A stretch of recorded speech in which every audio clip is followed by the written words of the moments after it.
Hello there and welcome to today's SBC News. The National Assembly has given its approval to the merits and general principles of the 2022 budget presented by the Minister for Finance earlier this month.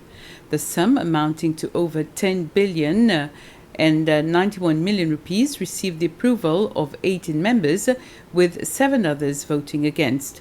Before the vote, the Minister for Finance, Nadi Hassan, said he was totally disappointed with the position taken by the opposition, United Seychelles, during the debate since Tuesday. In his wrap-up of the debate on the 2022 budget, Minister for Finance, Nadi Hassan, pointed out that when the LDS government took over a year ago, it found a catastrophic situation left behind by the previous administration. And yet, he said, United Seychelles MNEs and the party in general continue to insist that the government should be spending money that the country does not have. Minister Hassan deplored what he called the negativity in the ranks of the opposition. The minister also described the country's situation as uncertain, even if a lot of progress have been made since the LDS came to power. In the end, the merits and the general principles of the 2022 budget received the approval of 18 members, with 7 others voting against. The National Assembly will resume work on the budget next Wednesday. They will be working at committee stage to examine a budget for the various ministries and departments individually. On Monday and Tuesday, the Assembly will meet to work on other unfinished business. President Wavel Ramkalawan made an official visit to Praslin and Laddig today. He was accompanied by Vice President Ahmed Afif, the Minister for Fisheries and Designated Minister Jean-François Ferrari, and Investment, Entrepreneurship and Industry Minister Devika Vidota. On Praslin, the presidential delegation visited several government offices in the pension fund complex at Grand-Anse, where they interacted with staff members to learn about the difficulties they face on the island. The delegation then headed to Côte d'Or to be informed of plans for the area. The presidential delegation then went to see the new passenger port at Baie-Sainte-Anne and the ice plants at both Baie-Sainte-Anne and the Grand-Anse districts.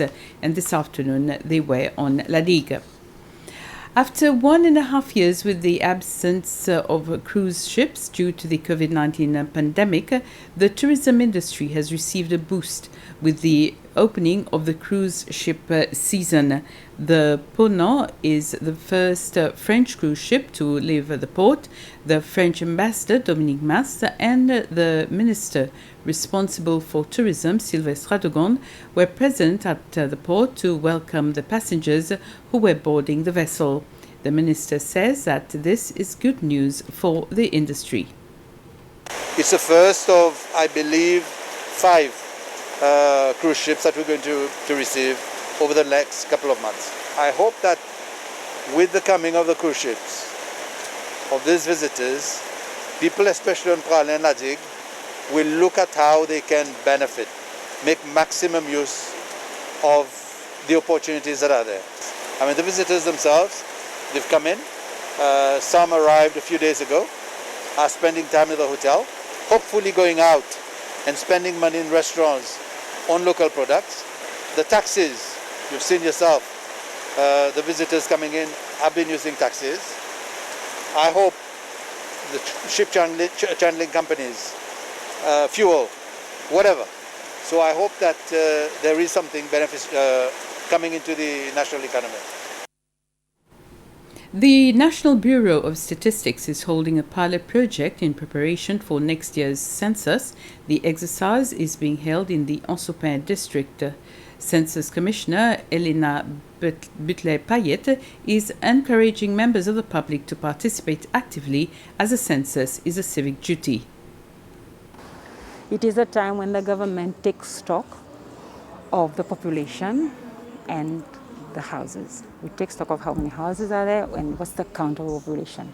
With regards to population, we collect data about the demographic details, socioeconomic situation, the living conditions, and some other topics that the users and partners would need to make decisions and proper planning and participating in the census, responding to the census officers is a civic duty in the first place, and secondly, it is an obligation under the law. There is a law called Census Act that actually decrees that each person eligible to participate in the census in the territory, in the country, has to participate. The Department of Agriculture has organized a workshop on the use of biotechnology in agriculture to mitigate the effects of climate change. Farmers and government officials attended the workshop, organized in partnership with the United States Embassy. The Principal Secretary for Agriculture, Kevin Nossi, says the country needs to embrace the use of biotechnology. New biotechnology is very popular worldwide, and now it has knocked on the door of Seychelles. And now we must have this workshop to know the way forward, to discuss about the policies that we should have in place, that is working with the farmers also and the policymakers, and also how it can help. So we must use the advantages of biotechnologies in terms of pest and disease, in climate change, and other aspects that is affecting agriculture, because we want to increase production, and we have to do it using all the tools that we have, and biotechnology is one of them. So, but before using that new technologies, we must sit down and find the ways, the advantages and the disadvantages of it, so that we can enhance the technologies.